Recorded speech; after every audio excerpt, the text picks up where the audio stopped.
Sir बीते 15 मई को दिशा की बैठक जिले में हुई, जिसकी अध्यक्षता आप करते हैं। दिशा की बैठक में क्या निर्धारण हुआ सर? परियोजनाएं कितनी आगे बढ़ी हैं जो जिले में चल रही हैं, और क्या कुछ नया होने वाला है जिले में? देखिए, आप ये कह रहे हैं कि प्रतापगढ़ के सांसद जी की बात प्रतापगढ़ का प्रशासन नहीं सुन रहा है। विकास का असली जिम्मा तो विधायक का है। सांसद जो है 80 लाख में एक विधानसभा में क्या क्या काम कर, सड़कों पर नालियां क्यों नहीं बनी, आज तक नहीं बन पाई। अब ये सब पूरा का जो है जितने भी यहाँ की नगर पालिका हो चाहे सब बेकार जाते थे पैसा, ये रहा है। और वही देखिए उन्हीं को लोग पसंद भी कर रहे हैं। लेकिन सर आज भी सिर्फ उनकी उम्मीदें महज उम्मीदें बनकर रह गई है। प्रतापगढ़ में सर युवाओं को अपनी प्रतिभा को प्रदर्शित करने के लिए ना कोई बेहतर मंच है और ना ही मुख्य रूप से रोजगार के लिए कोई व्यवस्था।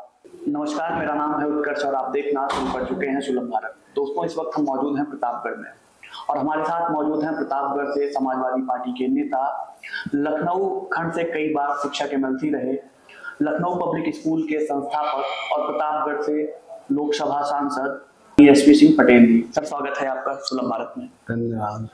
सर पहला प्रश्न हम आपसे करेंगे कि आपने हरदोई और लखनऊ को छोड़कर प्रतापगढ़ को ही लोकसभा चुनाव के लिए क्यों चुना? जब मैं विधान परिषद सदस्य था उसमें 7 जिले थे, उसमें हरदोई, सीतापुर, लखीमपुर, रायबरेली, लखनऊ और प्रतापगढ़ जी। तो मैंने देखा कि प्रतापगढ़ काफी शैक्षिक रूप से पिछड़ा हुआ जिला है और यहाँ पर मौलिक जो उनका अधिकार है विकास का वो भी लाभ नहीं मिल पाया है आम आदमी को। तो मैंने सोचा कि अगर प्रतापगढ़ से चुनाव लड़ा जाए तो जो मुझसे बन पड़ेगा मैं गरीबों के लिए कुछ करूँगा और उन्हीं क्षेत्रों का विकास करूँगा जहाँ पर विकास कार्य नहीं कराया गया है, इसीलिए मैंने प्रतापगढ़ को चुना था। सर प्रतापगढ़ की लोकसभा सीट की अगर बात की जाए तो ज्यादातर यहाँ से सवर्ण समाज के लोग या राज परिवार के लोग ही लोकसभा सांसद रहे हैं। ऐसे में कितना चैलेंजिंग था ये चुनाव आपके लिए? ये चुनाव बहुत चैलेंजिंग था, ये सच है। लेकिन लोगों ने मेरे बारे में जब सुना, पढ़ा, मेरे पिछले कार्यकाल को देखा और ये देखा कि पूरी ऑनेस्टी के साथ काम करते हैं, धन का कोई लोभ नहीं है और विकास पर जो है पूरा पैसा खर्च होता, तो ये देख करके लोगों ने मुझे जो है पसंद किया और चुना और मुझे बहुत ही अच्छा सपोर्ट मिला पूरे जनपद से, सभी वर्गों का। सर प्रतापगढ़ के लोगों के व्यक्तित्व के बारे में ये बुजुर्गों ने कहा है कि न सौ पढ़ा न एक प्रताप गढ़ा, अगर पढ़ा तो वो दहियों से बढ़ा। ऐसे व्यक्तित्व धारण करने वाले लोगों को कन्विंस करना कितना कठिन था आपके लिए? ये सच है। हमने ये देखा कि यहाँ के लोग थोड़ा अलग किस्म के हैं और बहुत जल्दी मतलब जो अपना वो दिखाने लगते हैं, गुस्सा और वो तो समझने का प्रयास जो है थोड़ा कम करते हैं। लेकिन फिर भी मैंने जब बुद्धिजीवियों ने यहाँ के देखा कि ये पढ़े लिखे हैं और अच्छा काम करते हैं और बहुत अच्छी रेपुटेशन है, तो उसका जब बुजुर्गों ने, यहाँ के बड़े लोगों ने, शिक्षाविदों ने, पढ़े लिखे लोग थे, उन्होंने जनता को समझाया तो उनकी समझ में आया और सबने साथ दिया और हम चुनाव जीते। सर बीते चुनाव की अगर बात करें तो क्या लगता है आपको कि आपसे लोग क्षेत्रीय मुद्दों की वजह से जुड़े या राष्ट्रीय मुद्दों की वजह से आपको वोट किए? हमें तो लोगों ने इसलिए पसंद किया कि ये पढ़े लिखे हैं और अच्छा काम करेंगे, तो राष्ट्रीय स्तर पर हम कर भी रहे हैं। मतलब अब तक जो है जितनी बार सदन चला है उतनी बार हम सदन में बोले हैं और प्रतापगढ़ के मुद्दे उठाए हैं। जैसा कि यहाँ की जनता को आभास था कि ये जो है अच्छा काम करेंगे, मैं उस पर खरा उतरने का प्रयास कर रहा हूँ और उनके यहाँ के जितने भी मुद्दे हैं वो उठा रहा हूँ। और हमें जो है राष्ट्रीय और वो नहीं, हमारा एक तो इसमें अच्छा काम किया हमारा पीडीए, जो पिछड़ा दलित अल्पसंख्यक समाज है वो यहाँ पर उपेक्षित रहा है। ज़्यादातर पूरे प्रदेश में कह सकते हैं उपेक्षित रहा, लेकिन यहाँ पर विशेष रूप से उपेक्षित रहा है। तो उन लोगों ने मेरा खुल के समर्थन किया और मेरी सीट निकली। सर जब हम आपके इंटरव्यू की तैयारी कर रहे थे तो YouTube पे हमको एक क्लिप मिली जिसमें चुनाव के दौरान आपकी ही टीम का एक व्यक्ति गांव के एक व्यक्ति से सवाल कर रहा है कि आप एसपी सिंह पटेल को क्यों चुनेंगे। तो गांव का व्यक्ति ये जवाब देता है कि एसपी सिंह पटेल शिक्षाविद हैं और शिक्षा से जुड़े हुए हैं और उनके जीतने के महज 1 साल के भीतर प्रतापगढ़ की शिक्षा व्यवस्था चुस्त और दुरुस्त हो जाएगी। और संजोग देखिए सर, आज 3 जून है, कल 4 जून है, कल के ही दिन काउंटिंग हुई थी, आप चुनाव जीते थे। तो सर बीते 1 सालों की अगर बात की जाए तो प्रतापगढ़ की शिक्षा व्यवस्था आपके कार्यकाल में कितनी चुस्त दुरुस्त और कितनी बेहतर हुई? देखिए, शिक्षा के लिए तो हम काम कर रहे हैं। यहाँ पर अभी जो भी स्कूल हैं, हमने सोच रखा है, जो भी स्कूल वाले बुलाते हैं, जाते हैं, उसमें देखते हैं, जो भी कमियां हैं उनको बताते हैं, और विशेष रूप से हम टीचर्स को भी नसीहत देते हैं, मैनेजमेंट को भी नसीहत देते हैं, बच्चों को भी नसीहत देते हैं कि ऐसे ऐसे करो। तो लोग ध्यान से सुनते हैं। जब मैं बोलता हूँ किसी विद्यालय में, किसी फंक्शन में, तो लोग ध्यान से सुनते हैं कि ये जो कह रहे हैं वो बातें एकदम परफेक्ट हैं और समयानुकूल हैं, और जिससे जो है कि हमारे जो है विद्यालय और बच्चों का भविष्य सुधरेगा। तो वो उसमें अभी समय लगेगा, लेकिन अभी हम उनकी मदद भी कर रहे हैं। जैसे कि विद्यालयों में शौचालय नहीं है, पता लगा लड़कियों के लिए नहीं है, तो ये सब चीज़ें, इस पर हम विशेष ध्यान दे रहे हैं कि जिस भी विद्यालय के दो, तो पहले शौचालय का, कहते शौचालय बनवाइए सेपरेट, गर्ल्स के लिए, बॉयज़ के लिए और स्टाफ के लिए। तो मेरा प्रयास यही है कि निधि, क्योंकि ये सबसे ज़्यादा ज़रूरी होता है किसी विद्यालय में अच्छे शौचालय का होना, क्योंकि उसमें बच्चों को, लड़कियों को, किसी को शर्म न फील हो कि कहाँ जाएं, कैसे जाएं।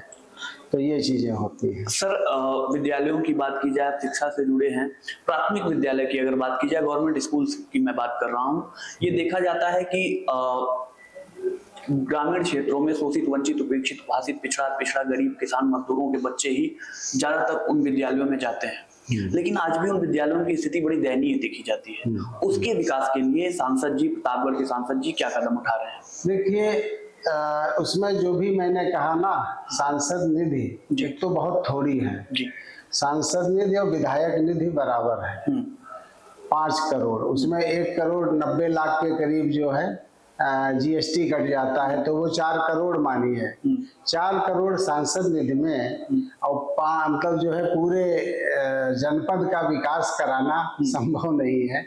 तो ये है, हम लोग उनको यही कहते हैं कि भाई आप लोग अपने रिसोर्सेज से सबसे पहले सुविधाएं बढ़ाओ। और हमसे जो मैंने कहा ना, मैंने कहा कि पहले शौचालय दुरुस्त करो। हम जिस भी विद्यालय को देते हैं, पहले शौचालय बनाइए बढ़िया, तो उससे मन प्रसन्न रहता है, मन खिन्न ना हो, क्योंकि नेचुरल काल सभी को होती है, और कब जाना पड़ जाए और पता लगा गंदा शौचालय है तो मन वो हो जाता है। इसलिए मैं स्वच्छ शौचालय पर जोर दे रहा हूँ विद्यालयों के लिए, और मैं अपनी निधि शौचालय के बनवाने के लिए ही दे रहा हूँ। तो ये सबसे ज़्यादा जरूरी मैंने समझा। बाकी क्लास में पढ़ाई, अब यहाँ पर बहुत से ऐसे स्कूल हैं जहाँ पर टीन पड़ी हुई है, छप्पर पड़ा हुआ है, तो अब ये है कि सबका तो नहीं, लेकिन थोड़ी थोड़ी मदद करके उनको प्रेरित करके। और मैंने ये कहा कि आप पेड़ के नीचे बिठा के पढ़ाइए, लेकिन मन से पढ़ाइए, तो बच्चे समझेंगे और बच्चे उसमें आगे बढ़ेंगे। और यही रहा है अब तक। बहुत सुविधाओं से एसी स्कूल में, इसमें सब में पढ़ कर के बच्चे आगे नहीं बढ़ेंगे वही जो कठिन तपस्या जिसको करना आता है, मेहनत करना आता है, गर्मी जाड़ा और हर चीज बर्दाश्त करने की क्षमता होती, वही बच्चे आगे बढ़ते हैं। एसी वाले उनकी तुलना में कम आगे बढ़ते हैं। सर प्रतापगढ़ के चारों ओर अगर देखा जाए, चारों तरफ देखा जाए, चाहे प्रयागराज देख लीजिए, अयोध्या देख लीजिए, काशी देख लीजिए, लखनऊ देख लीजिए, जहां विकास दिखता है सर, लेकिन प्रतापगढ़ आज भी विकास के मामले में अछूता रह गया है। इसका मुख्य कारण आप किसको मानते हैं, और इस प्रतापगढ़ के विकास के लिए क्या कदम आप उठा रहे हैं? देखिए, हमने ये देखा है, लखनऊ के पश्चिम में जिले हैं, वहाँ कोई अलग से निधि नहीं है जी। लेकिन लखनऊ के पूर्व में इसीलिए पूर्वांचल निधि भी दी गई जी। लेकिन यहाँ मैं तो ओपनली कहता हूँ, ये जनप्रतिनिधियों की लापरवाही है, और पैसा आता है और ठीक से विकास नहीं कराया गया। जनप्रतिनिधियों की लापरवाही कारण जो है ये जिला पिछड़ा हुआ है। मैं अपने निधि से इसका 1 रुपया भी दुरुपयोग नहीं होने दूंगा और ना होने देता हूं। और लोग जाने अपना क्षेत्र, अपना कार्य जाने, लेकिन मैं कमीशन और इन सब से बहुत दूर हूं, और पूरा जो है पैसा जनता के हित में, जनता के कार्यों में लगे, ये मेरा मानना होता है। जनप्रतिनिधि का दायित्व तो है जनता की सेवा करना, न कि अपनी सेवा करना। लेकिन यहाँ पर यही होता, हमने देखा है और ये भी सुना भी है, और अगर जांच की जाए तो एक सड़क पे कई कई विभाग से पैसे निकाल लेते हैं लोग अलग अलग जी। ये यहाँ का तो वही पैसा खा जाते हैं। जब पैसा खा जाओगे तो विकास कहाँ से होगा। सर, प्रतापगढ़ को आंवला नगरी के रूप में भी देखा जाता है। पिछले चुनाव में यानी 2024 के लोकसभा चुनाव में जब आप निर्वाचन के लिए कॉन्टेस्ट कर रहे थे, उस वक्त सर हमने सुलभ भारत की टीम ने आंवला किसानों के साथ एक संगोष्ठी की, उनसे चर्चा विचार विमर्श किया। तो आंवला किसानों ने हमको बताया कि आंवला किसानों को राजनीतिक रूप से अछूता रखा गया और आंवले की साख को ताक पर रखकर उसको सियासत का सिर्फ लॉलीपॉप दिया गया। आगे उन्होंने कहा कि जो सत्ता के बदलाव की बयार बह रही है, इसमें हमें उम्मीद है कि एसपी सिंह पटेल अगर सांसद हो जाते हैं तो हमारी उम्मीदें पूरी होंगी। सर, 1 साल का वक्त बीत गया है और आदरणीय सांसद जी एसपी सिंह पटेल जी, आप कितना उनकी उम्मीदों पर खरे उतर पाए हैं? देखिए, न तो केंद्र में हमारी सरकार है और न ही राज्य में हमारी सरकार है। हमने आंवला किसानों की समस्याओं को 2 बार वहां लोकसभा में उठाया है और इस बात को भी कहा है कि जब सरकार ने एक जनपद एक रोजगार एक उत्पाद, एक जनपद एक उत्पाद की जो योजना लाए, उसके तहत यहाँ क्यों नहीं किया गया। आपकी योजना तो पिछले उसमें जो है लाई गई थी, इसमें राज्य सरकार के द्वारा, लेकिन आज तक कोई आंवला की फैक्ट्री सरकार के द्वारा नहीं डाली गई। इसको मैंने अभी वहां पर भी लोकसभा में उठाया है और एक कॉमर्स कमेटी है, उसमें भी मैंने उठाया था।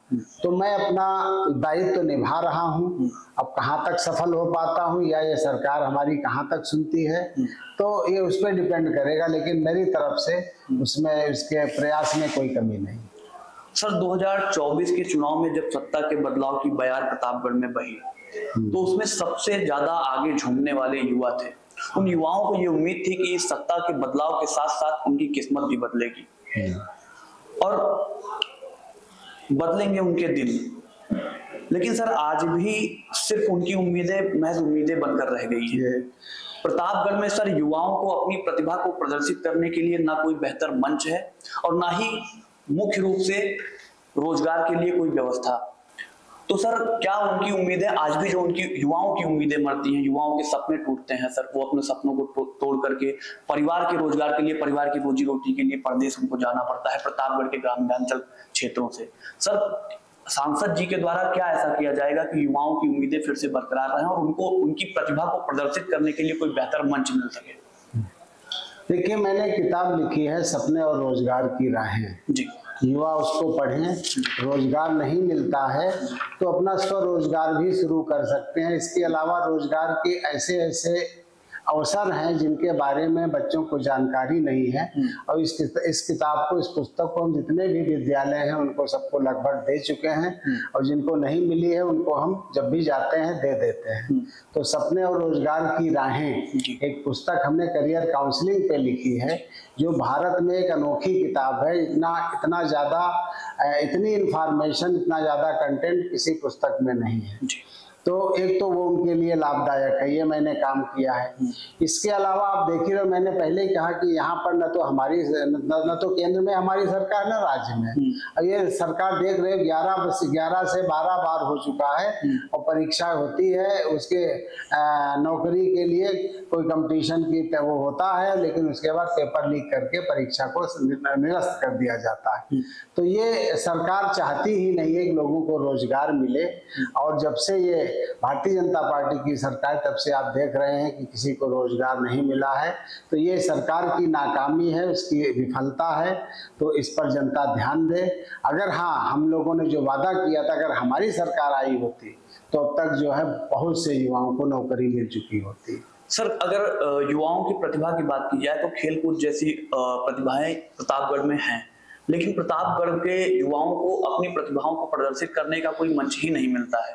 ना वो प्रदेश में अपनी प्रतिभाएं प्रदर्शित कर पाते हैं, ना वो राष्ट्रीय स्तर तक पहुंच पाते हैं। तो सांसद जी द्वारा ऐसा क्या कुछ किया जा रहा है युवाओं के लिए जिससे कि वो खेलकूद में आगे बढ़ सकें? अब खेल कूद के लिए तो जब भी इतने भी कंपटीशंस होते हैं उनको हम लोग प्रोत्साहित करते हैं। और बताया ना, ये तो सब कुछ डिपेंड करता है, जब सरकार अपनी हो तो कुछ किया जाए। अब ये नकारा लोगों की सरकारें हैं, केवल जो है धर्म का आडंबर फैलाते हैं और युवाओं की न तो कोई समस्या पर ध्यान देते हैं, बस वही धर्म की बातें, धर्म का। जब सरकार ही ये काम करेगी तो फिर आप खुद समझ सकते हैं कि देश कहाँ जा रहा है। युवाओं का कोई ध्यान नहीं, उनके रोजगार के लिए कोई योजना नहीं है। मैंने भी इस बात को भी मैंने हाउस में उठाया है, बहुत जोरदार तरीके से उठाया है कि युवाओं के लिए रोजगार की व्यवस्था की जाए और युवा ही देश को चलाते हैं। अगर वही खिंड रहेगा तो देश कैसे समृद्धि की ओर आगे बढ़ेगा। तो देखिए, हम लोग पूरा प्रयास कर रहे हैं, अपने बातें भी उठाते हैं और ये होना चाहिए और उनको जो है सुझाव भी देते हैं, लेकिन करते नहीं। और शिक्षा पर भी उनका कोई ध्यान नहीं, शिक्षा का बजट घटाते जा रहे हैं, शिक्षा को तो चौपट कर दिया इस सरकार ने। सर, प्रतापगढ़ की अगर बात की जाए तो प्रतापगढ़ को आपने सन 2000 से एक शिक्षक विधायक के रूप में देखा है और प्रतापगढ़ से विभिन्न राज्य सरकारों में लगातार 2 या 3 मंत्री हर सरकार में रहते थे, लेकिन प्रतापगढ़ आज भी विकास से अछूता रहा। सर, इसका मुख्य कारण आप किसको मानते हैं? इन लोगों ने ध्यान नहीं दिया, जनप्रतिनिधियों ने। हम तो ओपनली यही बात कहते हैं और कहेंगे कि हमेशा मंत्री रहे हैं, सब कुछ हो रहा है, लेकिन प्रतापगढ़ आज भी इतना जो है अविकसित है, मतलब पिछड़ा हुआ जिला है। तो ये जनप्रतिनिधियों की नाकामी है। सर, बीते 15 मई को दिशा की बैठक जिले में हुई, जिसकी अध्यक्षता आप करते हैं। दिशा की बैठक में क्या निर्धारण हुआ सर? परियोजनाएं कितनी आगे बढ़ी हैं जो जिले में चल रही हैं और क्या कुछ नया होने वाला है जिले में? देखिए, हमने जो है प्रधानमंत्री ग्राम सड़क योजना के तहत लगभग 650 सड़कों का हमने जो है सर्वे करा के पीएम पोर्टल पे चढ़वा दिया है। इसके अलावा पीडब्ल्यूडी विभाग को भी हमने जो है 150 से ज़्यादा सड़कें लिखी हैं और मेडिकल पर हर विभाग पर हमने जो है अपने इनपुट्स दिए थे, वो उसमें शामिल हो चुके हैं और उन पर जो है कार्य होना चाहिए।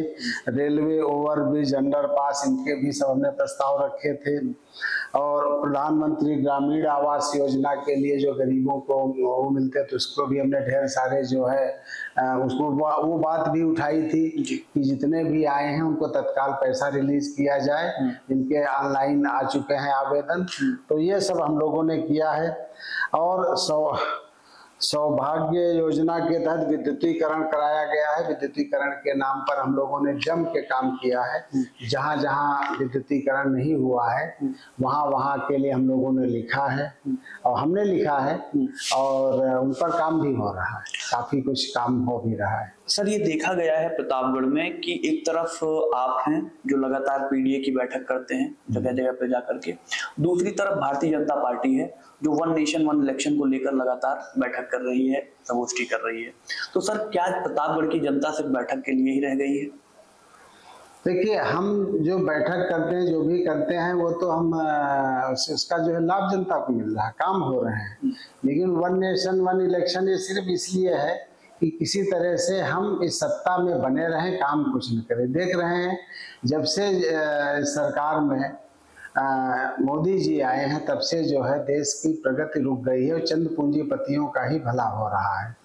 जैसे जब से कहने का मतलब गुजरातीकरण हुआ है भारतीय जनता पार्टी का, तब से जो है भारतीय जनता पार्टी अपने उसूलों को भूल गई है और देश प्रगति नहीं कर रहा है। केवल जो है चंद पूंजीपतियों के हित में यह सरकार काम कर रही है, इसलिए गरीब गरीब होता जा रहा है, अमीर और अमीर होता जा रहा है। सर, हम क्षेत्र में लगातार काम करते हैं और जनता हमसे रूबरू होती है। जनता के कुछ सवाल हैं सर, और वो नाम लेकर मैं आपसे सवाल कर रहा हूँ। सर, छोटेलाल प्रजापति हैं, पिपरी ग्राम सभा के रहने वाले हैं। उन्होंने हमसे बताया कि जब सांसद जी चुनाव में हमारे पास आए तो हमने सांसद जी के साथ भरपूर प्रचार किया और सांसद जी ने हमसे वादा किया था कि जैसे ही वो चुनाव जीतते हैं वो 1 साल के भीतर हमारी गांव की सड़कों को दुरुस्त करवा देंगे। पिछली बरसात बीत गई जिसमें हम कमर भर पानी में घर पर जाने के मजबूर थे और ये आने वाली बरसात है और अब तक सांसद जी दोबारा आए नहीं हालचाल लेने के लिए। देखिए, ये तो संभव नहीं है कि हर एक के दरवाजे दरवाजे आदमी जाए। हो सकता हो, मतलब हो सकता है कि उन्होंने मीटिंग कराई होगी और ये भी कहा होगा कि ये सब होगा काम। इसके अलावा मैंने कहा ना, मैंने 650 सड़कें जो है PMGSY में लिखी हैं। इसके अलावा 150 से ज़्यादा उसमें लिखी है, तो मैंने तो काम किया है। 150 सड़कें हमने PWD को लिखी हैं, तो लिखी तो सकते हैं। इसके अलावा 30-40 मीटर, क्योंकि मैंने पहले बताया सांसद निधि बहुत थोड़ी है। आदमी केवल एक सांसद से उम्मीद करता है कि सब काम कर दे। आप विधायक से पूछो, विधायक को के पास हमसे 5 गुनी निधि है, क्योंकि उसको वो धनराशि उतने में खर्च करनी है एक विधानसभा में। सांसद निधि और विधायक निधि जब बराबर है और ऊपर से विधायक को 2.5 करोड़ रुपया पूर्वांचल निधि का मिल जाता है, तो विकास का असली जिम्मा तो विधायक का है। सांसद जो है 80 लाख में एक विधानसभा में क्या क्या काम कराएगा, सोचने की बात है।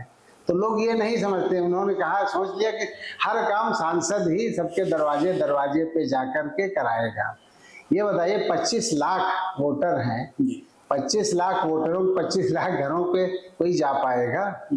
तो ये समझने का लोग प्रयास नहीं करते हैं कि, और फिर तुम्हारा सांसद का असली काम होता है यहाँ के मुद्दे हाउस में उठाना, उन पर देश में चर्चा होती है, प्रतापगढ़ का नाम रोशन होता है। ये विकास का काम तो असली विधायक का है, क्योंकि उसके पास निधि ज्यादा है। 5 करोड़ वो, 2.5 करोड़ वो, 7.5 करोड़। सांसद के पास सिर्फ 5 करोड़ है, उसमें पूरा जिला है, उसका एक क्षेत्र है। एक क्षेत्र में खर्च करने के लिए 7.5 करोड़, और एक विधायक सांसद को पूरे जिले में खर्च करने के लिए 5 करोड़। तो मतलब ये जो है, इसको समझना चाहिए लोगों को। सर, मुश्ताक खान है खबोर के रहने वाले, वो कहते हैं कि आप जब सांसद जी से मिलिएगा तो उनसे पूछ लीजिएगा कि सांसद जी से मिला कैसे जाए। कोई गांव का ग्रामीण व्यक्ति सांसद जी तक कैसे पहुंच सकता है, क्योंकि सांसद जी ज्यादातर लखनऊ में रहते हैं और जब वो प्रतापगढ़ आते हैं तो गांव के लोगों को पता ही नहीं चल पाता कि सांसद जी कब प्रतापगढ़ आए और कब चले गए। नहीं, इसका ये है कि देखिए, आप हमारे कार्यालय के संपर्क में रहें और उस पे पोर्टल पर जितने भी उनसे जुड़े होते हैं सबको पता लग जाता है कि सांसद जी इन तिथियों में यहाँ रहेंगे। तो जो उनसे जुड़े हैं कार्यालय में आए, यहाँ आते हैं, लोग मिलते हैं, और जो मतलब जो उनसे जुड़े हुए हैं और यहाँ कार्यालय के संपर्क में रहेंगे, इतना तो कर ही सकते हैं ना। सर, आप अगर कह रहे हैं कि लोग कार्यालय के संपर्क में रहें, मैं ढकवा से लेकर के मान के चलिए रामपुर खास तक मैंने कवर किया है प्रतापगढ़ को। मैंने प्रतापगढ़ को कोहंडौर से लेकर के रानीगंज तक कवर किया है सर। तो ग्रामीण क्षेत्रों जी, ग्रामीण क्षेत्रों में जो महिलाएं हैं जो बल्क में निकल कर आई, आपको वोट कर रही थी, आपके नाम पर वोट कर रही थी कि परिस्थितियां बदलेंगी, क्योंकि आप शिक्षा से जुड़े हुए व्यक्ति थे। मैं बताऊं, देवसरा ब्लॉक के एक गांव में हम गए और वहां पर महिलाओं ने हमसे ये कहा कि आज भी हमारे बच्चे प्राइमरी स्कूल में पढ़ने जाने के लिए उनको घुटने भर पानी में जाना पड़ता है। ये परिस्थितियां थी और उन्होंने कहा कि बदलाव की बयार बह रही है और इस बार बदलाव होगा, और बदलाव प्रतापगढ़ में दिखा। लेकिन सर, आज जब हम उनके पास रिव्यू लेने के लिए गए तो वहां काम नहीं दिखा, आज भी उनके चेहरे मायूस हैं। देखिए, ये अल्लाह दिन का चिराग नहीं है, चिराग जलते ही या उससे सब काम हो जाएगा। काम हो रहे हैं, काफी काम हुए हैं, सड़कें बन रही हैं, ये है। पहले तो कुछ भी नहीं होता था। आप ये देखें, काफी कुछ रिपेयरिंग हुई है सड़कों की। हमने कहा नालों की, जो जितने भी नहरें थी छोटी बड़ी, सब नहरों की सफाई मैंने करवाई। जो पानी नहीं पहुंचता था टेल तक पानी पहुंचा है, तो ये सब काम मैंने किए हैं। इसके अलावा सड़कों पर तो विशेष रूप से सड़कों पे और बिजली पे, घर घर बिजली पहुंचाने के, इस पर तो काफी, कहीं ट्रांसफार्मर खराब हो गया, कहीं कुछ हो, कहीं ट्रांसफार्मर का उच्चीकरण है, इन सब पर तो जम के काम हुआ है। लेकिन वो हर एक, ये संभव नहीं हर एक के दरवाजे पे एकदम वो जो है सब वो हो जाएगा। धीरे धीरे अगर हमने जो इतनी सड़कें लिखी हैं और PM पोर्टल पे चढ़ गई हैं, अगर धीरे धीरे अगर 5 साल में बन गई, तब वो दिखेगा कि यहाँ विकास कार्य हुआ है। सर, सदर के रहने वाले राजू केशरवानी जी हैं, हम लोग शहर भ्रमण कर रहे थे, शहर के लोगों से मिल रहे थे, तो राजू केशरवानी जी ने कहा कि प्रतापगढ़ जिला पूर्णतः जाम से ट्रैफिक सिस्टम पूरी तरीके से कोलैप्स है। और चाहे आप जेल रोड का रेलवे क्रॉसिंग ले लीजिए, पूरी तरीके से आज भी वहां जाम लगता है। कई बार एम्बुलेंस जैसी गाड़ियां फंसती हैं और उनसे लोगों को बहुत समस्याओं का सामना करना पड़ता है। तो इसको लेकर के सर क्या तैयारियां हैं और क्या बदलाव आने वाले हैं इन फ्यूचर? देखिए, हमने हर मुद्दे को अभी इसमें डाला है। जब जो दिशा की बैठक हुई थी जिसका मैं अध्यक्ष था जी, शहर के जाम को भी लिया है। यहाँ इतने सालों से अरबों रुपया बजट आता था, सब डकार जाते थे, उनसे कभी किसी ने नहीं पूछा कि सड़कों पर नालियां क्यों नहीं बनी, आज तक नहीं बन पाई। अब ये सब पूरा का जो है जितने भी यहाँ की नगर पालिका हो चाहे सब डकार जाते थे पैसा, ये रहा है। अब वही देखिए उन्हीं को लोग पसंद भी कर रहे हैं। तो काम तो जिनका था, एक सांसद जो हम तो मतलब उसको डलवाते हैं उसमें, अभी रकबा जब से अब हम दूसरी बैठक हुई है दिशा की, उसमें फिर हमने डलवाया। हमने कहा इस बार जो है, पिछली बार तो चलो नहीं वो हुआ था, समझ रहे थे क्या क्या है इसमें, तो इस बार हमने सारे मुद्दे हर चीज को इसमें डाला है। तुरंत नाला बनना चाहिए, सड़कों का जो चौड़ीकरण होना चाहिए, ये जो 4 लेन बननी है डिवाइडर के साथ, वो भी थोड़ा बहुत काम हुआ है, बस ऐसे हो जाता है। प्रतापगढ़ शहर के बारे में मैं आपको बताऊं, मुझे लगता है इस समय जो है हम ये देख रहे हैं, पता नहीं क्या है, प्रशासन भी उतना सहयोग नहीं कर रहा है। मतलब कुछ हम तो यही कहेंगे, जो बात कहो हाँ हाँ होगा होगा, होता नहीं। मतलब आप ये कह रहे हैं कि प्रतापगढ़ के सांसद जी की बात प्रतापगढ़ का प्रशासन नहीं सुन रहा है? नहीं नहीं, मतलब काफी कुछ बातें कुछ सुनते हैं कुछ नहीं सुनते, मतलब पूरा वो नहीं है जी। मतलब ये जो काम है तो तड़ातड़ होने चाहिए ना। 1 साल से मैं उसकी रट लगाए हूँ। देखिए बहुत पीछे पड़े तो वो थोड़ा उसका काम शुरू हुआ, वो फ्लाईओवर का, और फिर रुक गया जी। फिर यहाँ तो पता नहीं क्या है कि मतलब बस हर आदमी उसमें रहता है, इसको डिले करते रहो। सर, प्रतापगढ़ शहर को लेकर के सबसे बड़ी जन समस्या जो है, प्रतापगढ़ में शॉपिंग करने आने वाले लोगों के जो ग्रामीण क्षेत्रों से शहर में आते हैं, उनके लिए पार्किंग की समस्या है। प्रतापगढ़ इकलौता शहर मुझे लगता है जहां पार्किंग की कोई व्यवस्था नहीं है सर। हाँ, तो पार्किंग अब कहाँ, मतलब ये तो सब धीरे धीरे होगा जी। पार्किंग वो तो सब या तो इसको कायदे से सख्ती से वो हो, सबकी दुकानें पीछे की जाए, जो बढ़ के सब बना लिए हैं, सड़क होती है चौड़ी, बढ़ाते बढ़ाते लोग जो है आगे तक आ जाते हैं, एक इन जगह छोड़ते नहीं हैं। तो ये सब समस्याएं हैं, इनको जो है या तो सख्त प्रशासन हो तभी हो सकता है। सर, निराला प्रजापति हैं दुर्गा देवी के रहने वाले, ये कहते हैं कि हम एसपी सिंह पटेल जी से सन 2000 से जुड़े हुए हैं और लगातार उनके संपर्क में रहते हैं। आज एसपी सिंह पटेल जी सांसद हो गए हैं, लेकिन आज भी मेरी समस्याएं वही विद्यमान हैं। बरसात आने वाली है, फिर मुझे घुटनों भर पानी में अपने घर जाना पड़ेगा। ये वही प्रश्न है, वही दूसरी बार जवाब दे चुके हैं, हर एक की वही समस्या है, घुटने पानी, सड़क, ये वो। सड़क जो है सांसद अकेले क्या कर लेगा, जब तक अब तक तो सारे जनपद सब पैसा डकार गए, एक आदमी ईमानदारी से काम कर रहा है, उन्हें दिया है नहीं। मैंने बताया ना, 5 करोड़ में पूरे जिले का, 5 करोड़ का मतलब 4 करोड़, एक करोड़ तो जीएसटी निकल जाती है, 4 करोड़ में पूरे जिले का अकेले विकास कैसे कर देगा कोई? तो विधायकों से पूछिए, जिनको करना चाहिए विधायक हर कोई। मैंने बताया ना, राजनीति एक पैसा कमाने का जरिया लोगों ने बना लिया है, सेवा का कोई वो नहीं। इसलिए सेवा, पहले सेवा होनी चाहिए, जनता के काम करना चाहिए। हमारी निधि का 100% सदुपयोग हो रहा है, उसमें किसी भी तरह का कोई वो नहीं है। सर, एक बड़ी योजना केंद्र सरकार की चली, हर घर नल जल योजना, जिसको लेकर के जब हम ग्रामीण क्षेत्रों में जाते हैं तो बुरी तरीके से वो योजना हमको फेल दिखाई देती है। पानी की टंकी कहीं बनी है तो कहीं पाइपलाइन ही नहीं है, कहीं पाइपलाइन हो गई तो टंकी नहीं बनी है, कहीं टंकी बन गई है तो टैप नहीं लगा है, और जहां सब कुछ दुरुस्त है वहां पानी ही नहीं आ रहा है। तो इस योजना को लेकर के दिशा की बैठक में क्या आपसे कुछ चर्चा हुई?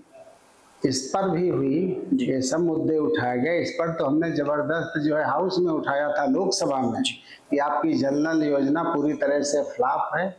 पाइप डाल दिए गए हैं, खोद के सड़कें डाल दी गई हैं, और इसके अडाने से मतलब उसके सारे इसके ठेके पट्टे सब वही गुजरात के लोगों के हैं, सब वही अपना सब कमाने का धंधा है और कुछ नहीं। मतलब ये सिर्फ जल नल योजना एक फ्लॉप और सिर्फ जो है पूंजीपतियों को अमीर बनाने की एक योजना है। सर आखिरी प्रश्न हम आपसे लेंगे और हम ये जानना चाहेंगे कि आने वाले समय में प्रतापगढ़ को सांसद एसपी सिंह पटेल किस रूपों में देखना चाहते हैं, या प्रतापगढ़ की जनता को क्या आश्वासन देना चाहेंगे कि विकास की गति कैसी होगी और आने वाले समय में आगे आने वाले 4 साल में प्रतापगढ़ का रूप क्या होगा?